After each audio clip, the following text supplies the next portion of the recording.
Hello student, আমরা আজকে যে টপিকটি শুরু করতে চলেছি সেটি হলো সলিড স্টেট কেমিস্ট্রির সেকেন্ড পার্ট, অর্থাৎ কঠিনের যে ধর্ম আছে সেই ধর্মের সেকেন্ড পার্ট। সলিড স্টেট কেমিস্ট্রিরা দুটো পার্টে ভাগ আছে। প্রথম পার্টেতে আমাদের ক্লাসের যে গঠন, সেই গঠন সংক্রান্ত বিভিন্ন অঙ্ক বা বিভিন্ন তথ্য সেখানে আছে। আর দ্বিতীয় পার্টে সেখানে ক্লাসের বিভিন্ন বা ভালো করে বলতে গেলে কঠিনের বিভিন্ন ত্রুটি, সেই ত্রুটি সম্পর্কিত আলোচনা করা আছে। এখানে আমরা দেখে নেব ক্লাসের ত্রুটি কয় প্রকার এবং সেগুলোকে কিভাবে আমরা ভাগ করেছি।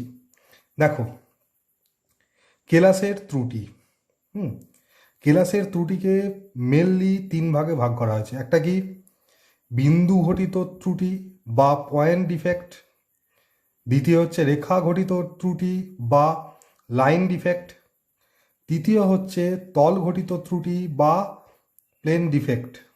এবার আমাদের রেখা ঘটিত ত্রুটি বা তল ঘটিত ত্রুটি এর সিলেবাসের মধ্যে নেই, সুতরাং এগুলো আমাদের পড়ার দরকার নেই। যেটি আছে সেটা হচ্ছে শুধুমাত্র বিন্দু ঘটিত ত্রুটি। কি তোমরা ভালো করেই জানো, কেলাস বিভিন্ন কেলাস জালক দিয়ে তৈরি।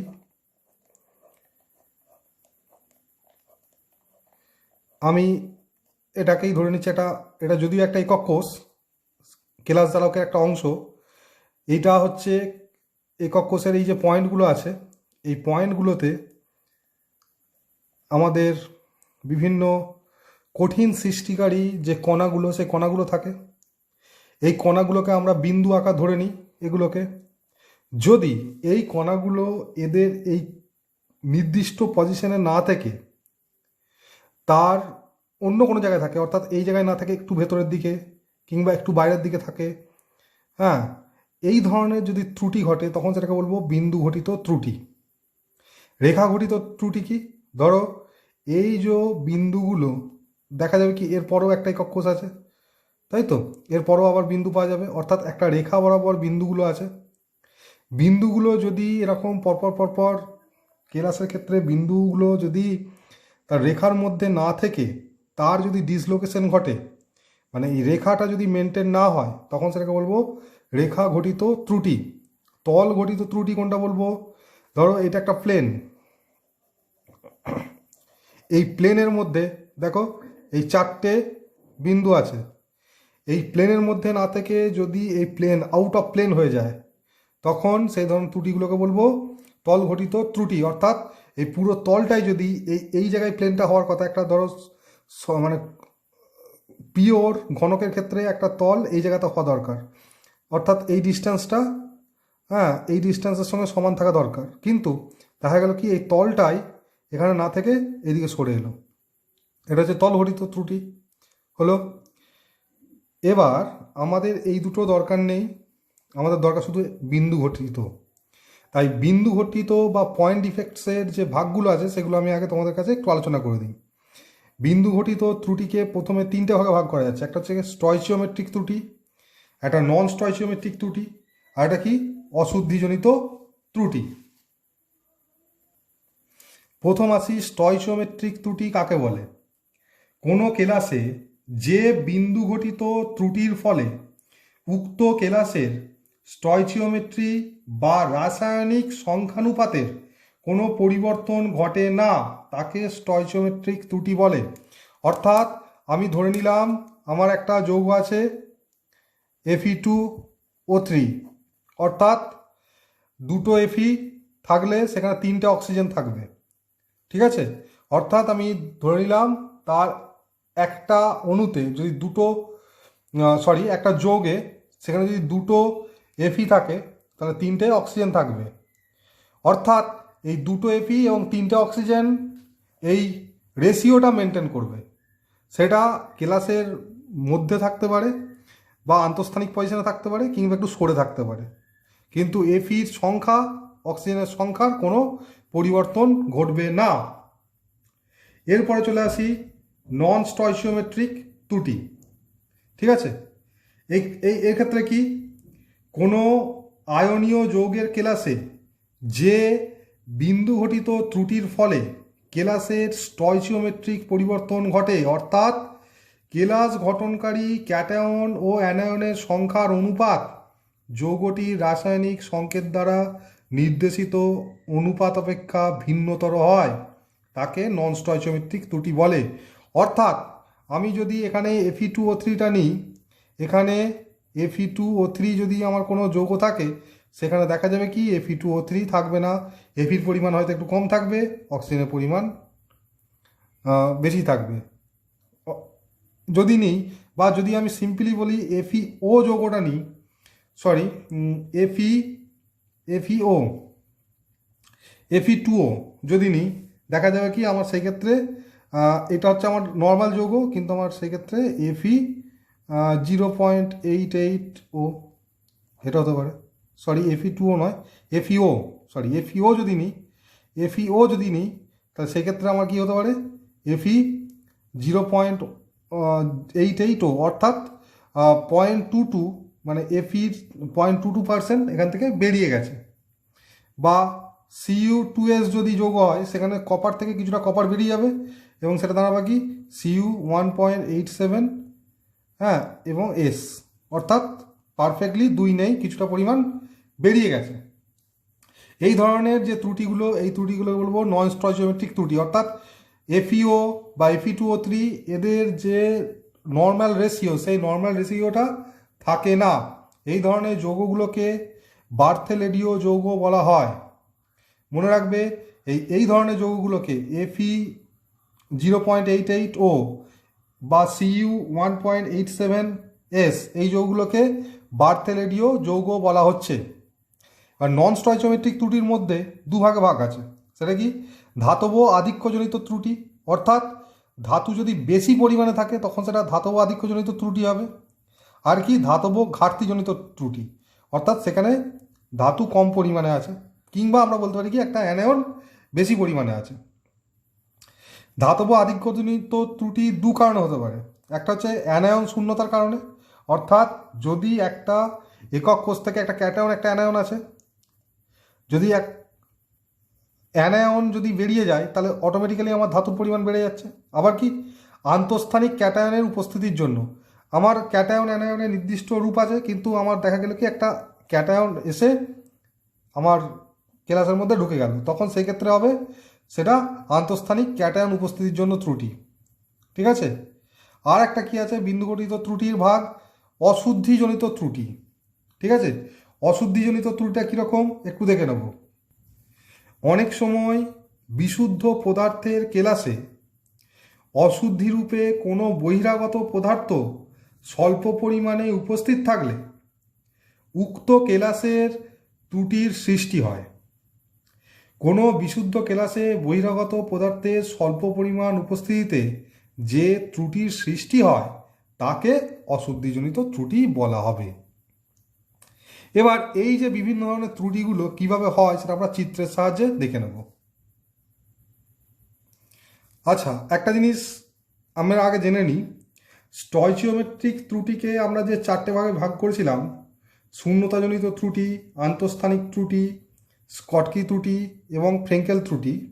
ঠিক আছে, এর মধ্যে শূন্যতাজনিত ত্রুটি এবং আন্তঃস্থানিক ত্রুটি, এই দুটি ত্রুটি হলো অআয়নীয়। এইটা হচ্ছে আমার শূন্যতা জনিত ত্রুটি। কোন ছবিটা? এই ছবিটা। আর এটা কি আন্তঃস্থানিক ত্রুটি।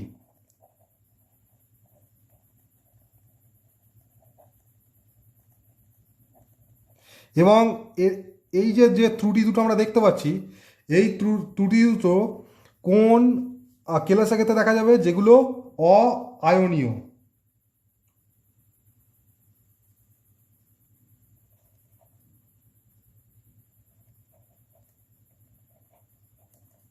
অর্থাৎ যেগুলো আয়নীয় নয়। শূন্যতাজনিত ত্রুটি আমরা দেখতে পাচ্ছি কি, ধরো আমার এখানে কেলাস গঠনকারী যে কণাগুলো আছে সেই কণাগুলো পরপর পরপর পরপর পর এরকম সুন্দরভাবে সাজানো থাকবে। প্রত্যেকটা কণায় থাকবে, কিন্তু দেখা গেল কি এখানে একটা কণা নেই, এখানে একটা কণা নেই, বেরিয়ে গেল। অর্থাৎ এগুলো নেই, এখানে কণাগুলো নেই, এই জায়গায় থাকার কথা কিন্তু এখানে কণা নেই। এটা হচ্ছে শূন্যতাজনিত ত্রুটি। আর আন্তঃস্থানিক ত্রুটি কি? অর্থাৎ আমাদের কণাগুলো একটা নির্দিষ্ট অ্যারেঞ্জমেন্ট আছে, এই বরাবর একটা আছে, এই বরাবর আছে, এই বরাবর আছে, তাই তো? সেটাকে আবার এইদিকে লাইন টানছে, এই বরাবর আছে, এই বরাবর আছে, এই বরাবর আছে, বা এই বরাবর আছে। দেখো এই যে দুটো পজিশন, এই দুটো পজিশনে অ্যাকচুয়ালি কণা থাকার কথা নয়, কিন্তু এরা অন্য কোনো জায়গা থেকে সরে এই আন্তঃস্থানিক পজিশনে ঢুকে গেছে, ঠিক আছে? এই জন্য এই ধরনের ত্রুটিটাকে বলা হচ্ছে আন্তঃস্থানিক ত্রুটি। এই একই ধরনের ত্রুটি, একটা হচ্ছে স্কটকি ত্রুটি, একটা হচ্ছে ফ্রেঙ্কেল ত্রুটি। কিন্তু এই স্কটকি ত্রুটি এবং ফ্রেঙ্কেল ত্রুটি কাদের ক্ষেত্রে দেখা যাবে? দুটোই দেখা যাবে আয়নীয় যৌগের ক্ষেত্রে, ঠিক আছে? এইটা হচ্ছে স্কটকি ত্রুটি, বা অনেকে শর্টকিও বলা হয় এটাকে, অনেকে শর্টকিও বলে আর কি। এটা হচ্ছে স্কটকি ত্রুটি, এটা হচ্ছে ফ্রেঙ্কেল ত্রুটি।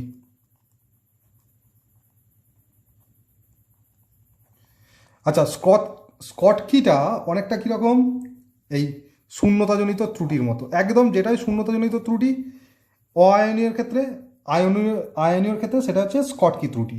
দেখো এখানে একটা এক্স মাইনাস, তারপরে এম প্লাস আছে, তারপরে এক্স মাইনাস, তারপরে এম প্লাস। অর্থাৎ একটা অ্যানায়ন, একটা ক্যাটায়ন, একটা অ্যানায়ন, একটা ক্যাটায়ন।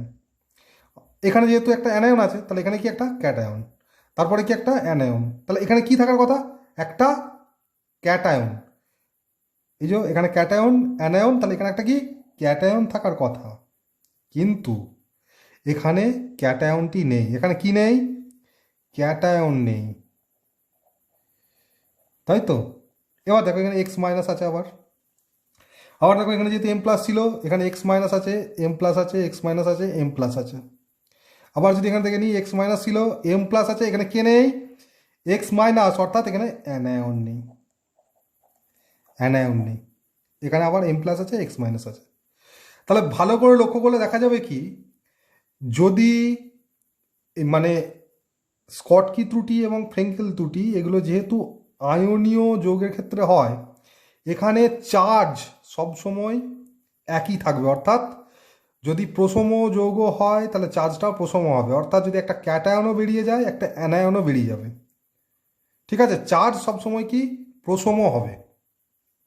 তাই যেহেতু একটা ক্যাটায়ন বেরিয়েছে, একটা অ্যানায়ন বেরিয়েছে, ঠিক আছে? দেখো এখানেও, এখানে অবশ্য ক্যাটায়ন অ্যানায়নের কোনো ব্যাপার নেই, এখানে দুটো আয়ন বেরিয়ে গেছে বাইরে, এরও দুটো বেরিয়ে গেছে। এবার জেনারেলি যেসব যৌগের ক্ষেত্রে ক্যাটায়ন এবং অ্যানায়নের আকার প্রায় প্রায় সমান, তাদের ক্ষেত্রে স্কটকি ত্রুটি দেখা যায়, ঠিক আছে? কারণ কি, ক্যাটায়নের আকার বড়, সেও বেরিয়ে গেছে, তাহলে অ্যানায়নের আকার বড়, সেও বেরিয়ে যাবে। ফ্রেঙ্কেল ত্রুটি দেখো অনেকটা আন্তঃস্থানিক ত্রুটির মতো। অর্থাৎ এখানে ভালো করে লক্ষ্য করে দেখো, এম মাইনাস, এক্স মাইনাস, এখানে এম প্লাস থাকার কথা, কিন্তু এখানে নেই। এখানে কি, এখানে নেই, আবার এক্স মাইনাস আছে। এইটা কোথায় গেল? এইটা এখানে না থেকে এই আন্তঃস্থানিক পজিশনে ঢুকে গেছে। আবার এখানে দেখো এক্স মাইনাস আছে, এখানে এম প্লাস, তাহলে এখানে X minus, M plus, X minus, M plus. আবার কি, এখানে M plus, X minus, M plus, ঠিক আছে? সেও কি এই জায়গায় থাকার কথা, এখানে নেই, এখান থেকে কোথায় গেছে? আন্তঃস্থানিক পজিশনে ঢুকে গেছে, এক্স মাইনাস। অর্থাৎ এই ক্ষেত্রে জেনারেলি ক্যাটায়নগুলো ভালো করে দেখো, দুটোই কিন্তু ক্যাটায়ন, এইটাও ক্যাটায়ন, এটাও ক্যাটায়ন। ক্যাটায়নগুলো নিজের স্থানে না থেকে ভেতরে ঢুকে যাচ্ছে। আচ্ছা, এই আন্তঃস্থানিক পজিশনগুলো তো খুব ছোট হয়, তাহলে ক্যাটায়নগুলো ওর মধ্যে ঢুকে যাচ্ছে, মানে আমাকে এটা বুঝে নিতে হবে এই যেসব যৌগের ক্ষেত্রে ক্যাটায়নের আকার খুব ছোট এবং অ্যানায়নের আকার একটু বড় হয়, সেই ক্ষেত্রে ফ্রেঙ্কেল ত্রুটি দেখা যাবে, খেয়াল থাকবে। তাহলে কারা কারা ফ্রেঙ্কেল ত্রুটি দেখাবে? এজিসিএল, ঠিক আছে? কারা দেখাবে? এজিসিএল, এজিবিআর, এজিআই, ঠিক আছে? এবং কি জেডএনএস, এই সবগুলো ফ্রেঙ্কেল ত্রুটি দেখাবে। আর স্কটকি ত্রুটি কারা দেখাবে? NACL, KCL, CSCL, etcetera etcetera. ঠিক আছে? এই ক্ষেত্রে আমার একটা তথ্য জেনে রাখতে হবে, এজিবিআর, এই এজিবিআর এ যেমন ফ্রেঙ্কেল ত্রুটিও দেখায়, আবার স্কটকি ত্রুটিও দেখায়। এটা আমার একটা ইম্পর্টেন্ট কোশ্চেন। এরপর আমরা যেটা আসবো, ধাতব আধিক্যজনিত ত্রুটি, তার প্রথম ভাগ অ্যানায়নের শূন্যতার জন্য ধাতব আধিক্যজনিত ত্রুটি। কি বললাম? অ্যানায়নের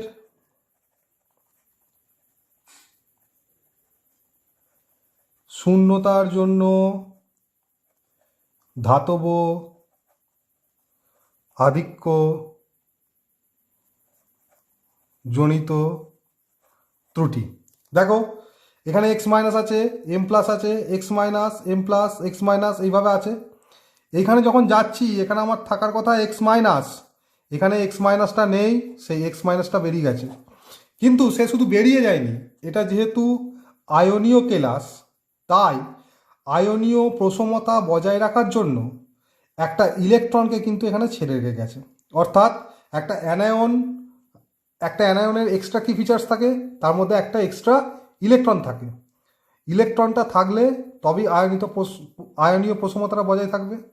তাই অ্যানায়নটা বেরোনোর সময় এখানে ইলেকট্রনটাকে ফেলে রেখে গেছে। এই জন্য অ্যানায়নটা বেরিয়ে গেছে কিন্তু তার ইলেকট্রনটা এখানে পড়ে আছে, ওই জন্য অ্যানায়ন শূন্য হয়ে গেছে, তাই ধাতব আধিক্য ঘটেছে। দেখো এখানে অ্যাকচুয়ালি এই যে ইলেকট্রনটা দেখতে পাচ্ছি, এই ইলেকট্রনটাকে বলা হচ্ছে এফ সেন্টার্ড। এই ইলেকট্রনটা ট্রানজিশন ঘটলে কালার সৃষ্টি হয়। ঠিক আছে? এই ইলেকট্রনের ট্রানজিশন ঘটলে কালার সৃষ্টি হয়। এই কেন্দ্রটাকে এফ কেন্দ্র বলা হয়। ঠিক আছে? এই NaCl এর বাষ্পের উপস্থিতিতে যখন, এইটা আমি যদি NaCl ধরে নিই, এখানে যখন এনের বাষ্প সঙ্গে উত্তপ্ত করব, NaClটা হচ্ছে সাদা কালারের। এবার Na বাষ্প থেকে Na সোডিয়াম এখানে এসে থাকবে।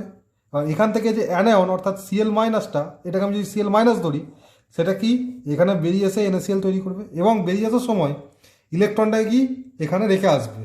তার জন্যে এখানে কি তৈরি হচ্ছে, একটা এফ সেন্টার সৃষ্টি হচ্ছে, এবং এই এফ সেন্টার সৃষ্টি হওয়ার জন্য এর কালারটা, ইলেকট্রনের ট্রানজিশনের ফলে এর কালারটা সাদা থেকে হলুদ হয়ে যাবে। এরপরে যে আমাদের টপিক্সটা আছে সেটা হচ্ছে কি, আন্তঃস্থানিক ক্যাটায়নের উপস্থিতির জন্য, এই যে আন্তঃস্থানিক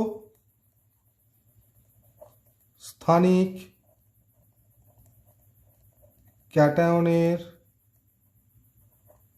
উপস্থিতির জন্য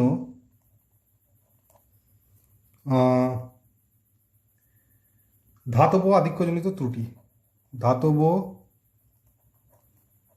আধিক্যজনিত ত্রুটি।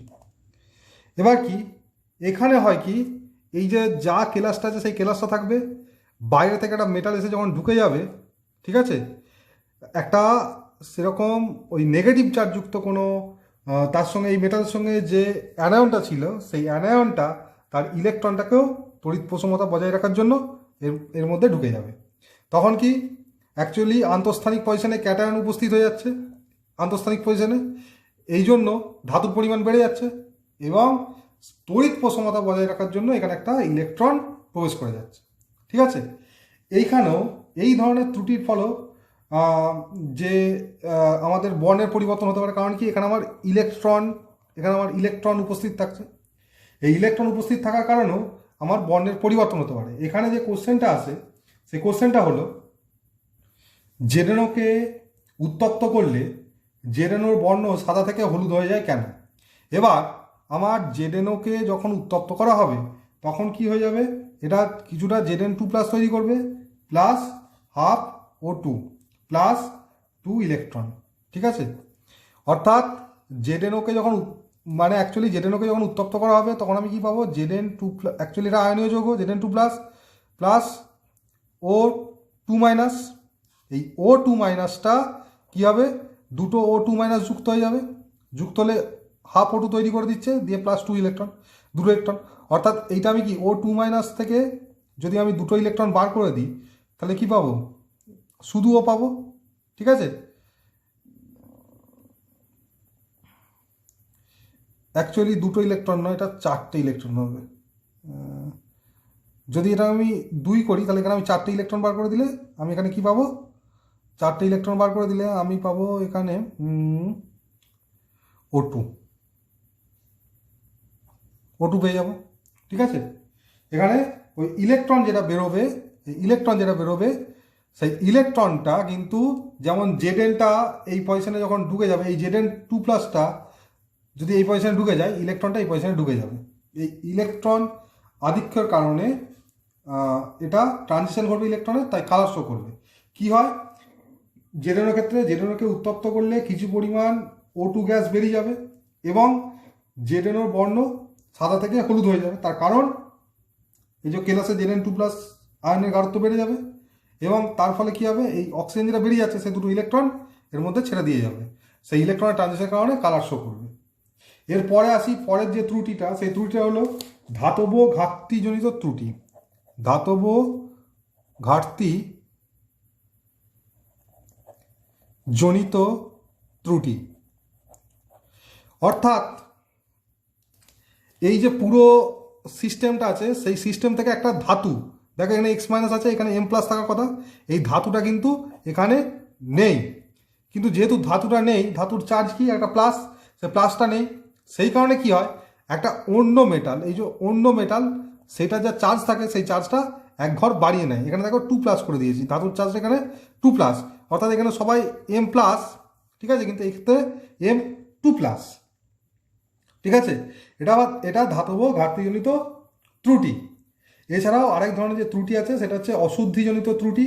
এটা কি হয়, অনেক সময় বিশুদ্ধ পদার্থের কেলাসে অশুদ্ধি রূপে কোনো বহিরাগত পদার্থ স্বল্প পরিমাণে উপস্থিত থাকলে উক্ত কেলাসে ত্রুটির সৃষ্টি হয়। কোনো বিশুদ্ধ কেলাসে বহিরাগত পদার্থের স্বল্প পরিমাণ উপস্থিতিতে যে ত্রুটির সৃষ্টি হয় তাকে অশুদ্ধিজনিত ত্রুটি বলা হয়। এটা কি হয়, অনেক সময় যদি একটা উদাহরণ দিয়ে বলি, যদি NaCl এ অতি স্বল্প পরিমাণে SrCl2 যোগ করি, ঠিক আছে, এবং তার যদি তারপরে কেলাসন করানো হয় তাহলে দেখা যাবে কি, যে প্রাপ্ত কঠিন দ্রবণের কেলাসে Na+ আয়নের জায়গায় কিছুটা Sr2+ আয়ন ঢুকে গেছে। এই ধরনের ত্রুটিকে অশুদ্ধিজনিত ত্রুটি বলে। এই ভিডিওটি এ পর্যন্তই। Thank you.